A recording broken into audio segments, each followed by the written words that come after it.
Okay, what's up guys? This will be my third video, and so far I have given an introduction, and I have, given a brief introduction into what it's like in the common psyche of someone who has a homosexual mindset. So, for my third video today, I figured I would kind of venture far out there and talk about, drag queens, or drag in general. When drag is brought up, it's a controversial issue between a lot of different people. Some are for it, some are against it, some neutral, they don't care either way. And personally, and, if that's your thing, go for it. If not, oh well. I'm one of those, far and few between neutral.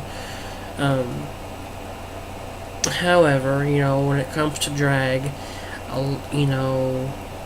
when you mention the term gay, or you say someone's gay and you don't know them, and something like that, the first thing that people are automatically tuned to think is, oh, good lord, it's a flamboyant drag queen or something like that. It's like the old saying, it just takes one or two to mess it up for everybody else. In other words, all it takes is one or two flaming drag queens to, set the stereotype for everybody. Honestly, drag isn't such a bad thing. Sometimes just all sopped up, and I'm kind of helping out with bake sale and stuff today out in the sun, and I'm burnt. Anyway, where was I? Drag. Oh, yeah, it's not such a bad thing, honestly. I mean,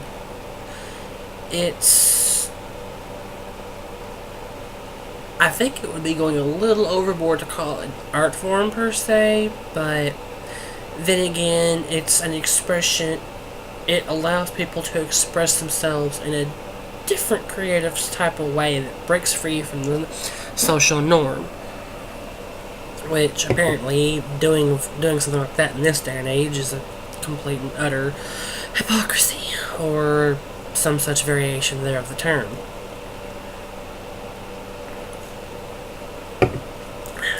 Generic. Anyway,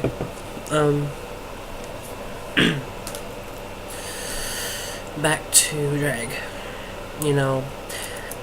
I myself have thought about doing it maybe once or twice, namely for money. That's probably why, at least, I want to say, maybe 4 out of every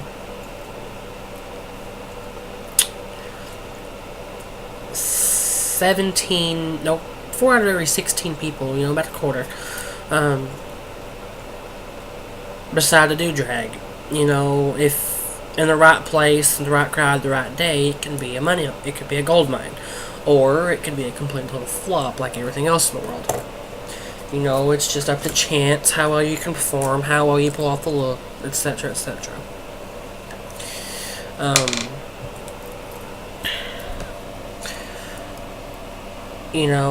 One prime example would be RuPaul's Drag Show, or Drag Race.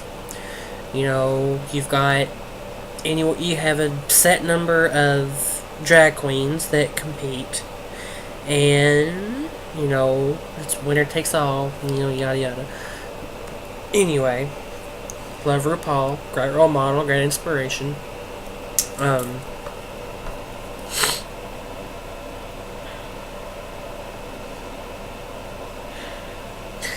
But the concept of drag is pretty far out there, and it's not for everybody, nor is it meant to exactly be understood by everybody. Nothing really is. By surprising margin, you hear drag queen and you automatically assume, oh, gay, flaming gay. That's not the case.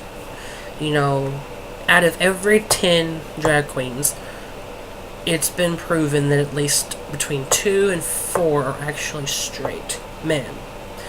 You know, you hear that, why would a straight man want to do drag? You know, a lot of them will say, you know, it's a stress reliever, you know, to pretend to be someone else, or, you know, it's fun, it's a new experience. You know, everybody revels in something new up until the point to where it just where the novelty wears off. Like a new video game, a new dog, a pet in general, you know, a movie you've seen after the first 5 times, you start memorizing it word for word, and it just loses its luster. You know, and there's many more examples I could use, but for time's sake and so I don't lose track of what I'm talking about, yeah. You know, and out of those straight men, maybe one of them is considered flaming.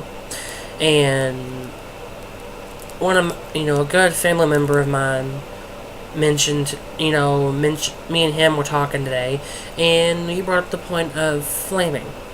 I met one of his buddies today, and I'm like, oh, good God. I'm like, is he flaming? My uncle looks at me and goes, no, he's straight as an arrow. I'm like, yeah, but he's obviously flaming. You know, I shouldn't judge, but at the same time, I mean, everybody does it. I mean, it's a human fault. But, and he tries to tell me that being flaming is just a label or a moniker for overtly feminine homosexuals. And then I explained to him that no, flaming is a personality trait or state of being, not a particular minority, not a subconsequence of a minority. There's plenty of overly effeminate straight men out there that are flaming, and you try to call a straight man flaming, and unless they're openly accepted to it, they will chew your head off, if not try and kill you or something of that nature. But to wrap up the topic, drag in general, it's not for everybody. It is what it is. And honestly, I support the people who want to do something different, break away from the social norm, the quid pro status quo. Strive to be different. Don't try to fit in. Try to be what you want to be. Ultimately, drag isn't for everybody, and for those that find it as a stable, lifelong career or just a fun hobby, all power to you. For those of you who want to sit back and criticize and judge, try taking a walk in their stilettos, or Jimmy Choos, or Prada, or whatever they're wearing.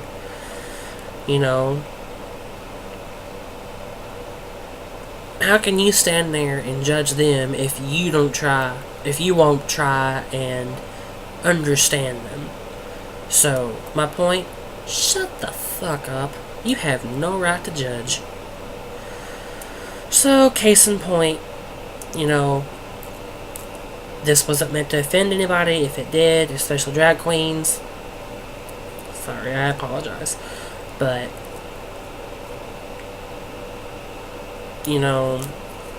it doesn't, the actions of one or two people don't label the rest of us. So, next time you go to hear somebody say, oh, he's flaming, or or you hear somebody say gay, and the first thing you want to think of is somebody that's extremely flaming or in drag, don't judge, rethink it. Because the next thing you say could be harmful, and it could cost you dearly. So, wrapping things up here, this is, name's Kevin, and I'm keep you updated on all things Gaily. Have fun, peace, and hang loose.